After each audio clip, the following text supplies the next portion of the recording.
ये गणना समाज के हित में है। समाज में कौन जाति कितनी संख्या में है और किस स्थिति में है, सरकार ने इसको जानने का प्रयास किया।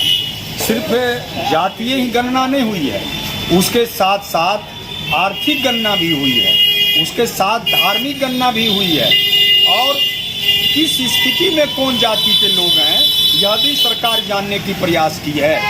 हम इस गणना के बाद वो तमाम वंचित लोग, समाज में जो पिछड़े लोग हैं, उनको सम्मान और उनको अधिकार देने का काम महागठबंधन की सरकार करेगी। न्याय के साथ विकास हमारा संकल्प है, हम उस रास्ते पर आगे बढ़ रहे हैं। भारतीय जनता पार्टी के लोग और उसके नेता नरेंद्र मोदी जो कुछ कह रहे हैं उससे समाज को कोई लेना देना नहीं है। वो जन विरोधी सरकार है और जनता के खिलाफ वो षड्यंत्र करने वाली है, फरेब और झूठ पर चलने वाली है। आज उसको पेट में दर्द हो रहा है कि स्थिति स्पष्ट आ गया बिहार के अंदर।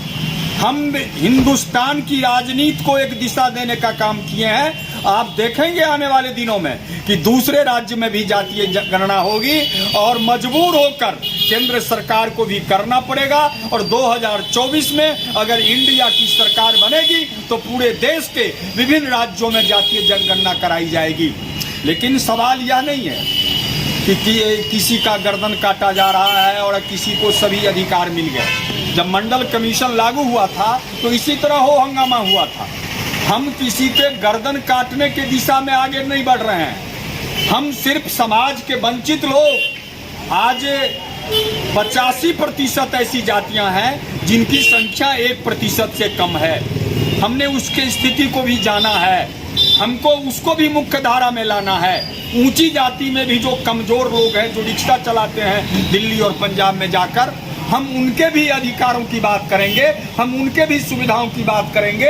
यह सामाजिक न्याय की सरकार है, समानता हमारा मूल्य सिद्धांत है और हम न्याय के साथ विकास के रास्ते आगे बढ़ेंगे। सबसे वंचित समाज है, जो हाशिए पर है, जो अंतिम पायदान पर खड़ा है, हम वैसे तमाम लोगों को मुख्य धारा से जोड़ने का काम हमारी सरकार करेगी। जितने चीज आप देख रहे हैं, जो कुछ कहा जा रहा है, वो संघ के कुंभा के द्वारा कहा जा रहा है, वह भ्रम फैलाया जा रहा है। ये झूठ और फरेब के आधार पर राजनीति करने वाले लोग हैं। इससे किसी को कोई नुकसान नहीं हो रहा है। मैंने कहा कि किसी का गर्दन और गला नहीं काटा जा रहा है।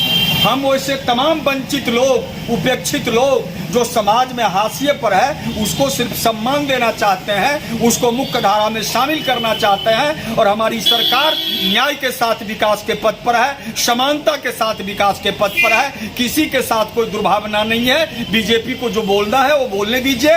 इससे आम आवाम समझ गई है कि यह सरकार, केंद्र की बैठी सरकार, जन विरोधी सरकार है। ये जनता के साथ छलावा करने वाली सरकार है, धोखा देने वाली सरकार है। इसको 2024 में दिल्ली के सल्तनत से विदा कर दिया जाएगा और इंडिया की सरकार बनेगी। यह ध्रुव सत्य है, इसमें कहीं कोई शंका की बात